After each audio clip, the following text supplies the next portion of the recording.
Viewers, the latest news about Ethiopia, Tigray, and Amhara conflict is that, yes, according to the latest updates from many reliable sources, that the Ethiopian Air Force has carried out an attack on the city of Mekelle, which is a capital of the Tigray region. Yes, the Tigray administration has accused the Ethiopian government of carrying out the attack on Goboshab, and the bombing has caused a loss of life and property. Which, according to the latest updates, at least 17 people were killed, and many children are among the decades, and many others were injured in an airstrike by Ethiopian warplanes in Mekelle, the center of Tigray. Whereas in a statement, the Ethiopian government has announced that it will take action to target the places where the Tigray Defense Force soldiers are. In a press issued by the Ethiopian government, the people of Ethiopia are called to stay away from the places where the armed forces are. Because the issue comes after an attack that took place in Mekelle caused huge damage according to Tigray authorities, and bombing in Mekelle destroyed public areas as reported by Tigray government. And by bombing Mekelle, Addis Ababa has once again proved it wants a full-scale war so as to bring Tigrayans to their knees, and negotiation is now a distant dream. Because I do not see how Mekelle could hold back its arm any longer. And in a latest statement, Tigray People Liberation Front spokesman Getachew Reda said that while the international community is calling on both parties to the fighting to de-escalate, Abiy Ahmed has chosen to send its air force to attack civilians in Mekelle.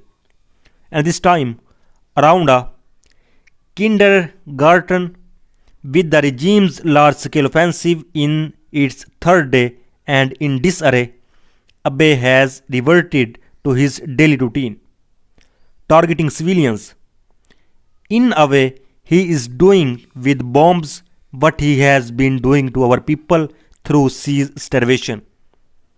While the likes of WFP chief and Power USAID are decrying a festitious theft of fuel, the Abiy regime is doing what it does best, and killing innocent children and women. If shooting did not work the first time around, there are far stronger reasons that it would not work this time around. Let the international community stop coddling Abiy and bring its pressure on the regime and nudge into bona fide negotiation. Because Kindia Gabrahivot, a spokesman for the Tigray People Liberation Front, said a civilian residential area and kindergarten were hit in Mekelle today, adding that civilians were among the casualties. And two humanitarian sources said they had been informed of an airstrike in Mekelle, but no other details were available. And shortly after reports of the airstrike emerged, Ethiopia's government warned that it would take action against the Tigray People Liberation Front and urged civilians to stay away from military targets in the region. And while the readiness of the federal government to talk unconditionally is preserved, it will take action targeting the military forces of the Tigray People Liberation Front, the government communication services said in a statement. And the return to combat has alarmed the international community, which has been pushing both sides to peacefully resolve the brutal war in Africa's second most populous nation. And a truce in March paused the worst of the bloodshed and allowed aid convoys to return slowly to Tigray, where the United Nations says millions are severely hungry and fuel and medicine are in short supply. Whereas on the other hand, the World Health Organization boss, Dr. Tedros Ghebreyesus, has lamented being unable to send money to his starving relatives in Ethiopia's war-torn Tigray region. He said, "I have many relatives there. I want to send them money. I cannot send them money," he said in a press conference. "And I do not know even who is dead or who is alive," he continued. Since the war began in 2020, the region has been cut off from the outside world, with no phone or internet. And Ethiopia's government has been accused of imposing an aid blockage on the region, which impeded crucial deliveries, something it blamed on the fighting. And tens of thousands of civilians have died, and millions are in urgent need of food aid. And the World Food Programme says that almost half of Tigray's 5.5 million population are in severe need of food.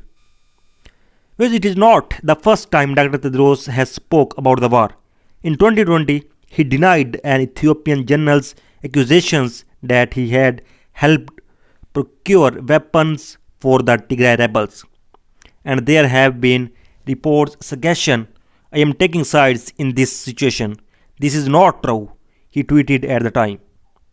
"And my heart breaks for my home, Ethiopia, and I call on all parties to work for peace and to ensure the safety of civilians and access for health and humanitarian assistance," he said. And fighting resumed this week after months of calm following the humanitarian truce agreed in March between Tigray Defense Force and the Ethiopian government. Who is a spokesperson for the Tigray People Liberation Front, Getachew Reda, told the BBC's Newsday program that heavy fighting was still going on and that the people of Tigray were suffering. And the TPLF blames the Ethiopian army for the outbreak of fighting, while Ethiopia blames the Tigray People Liberation Front. And we have people who are starving because of the siege imposed on us by the authorities in Addis Ababa and their partners in crime.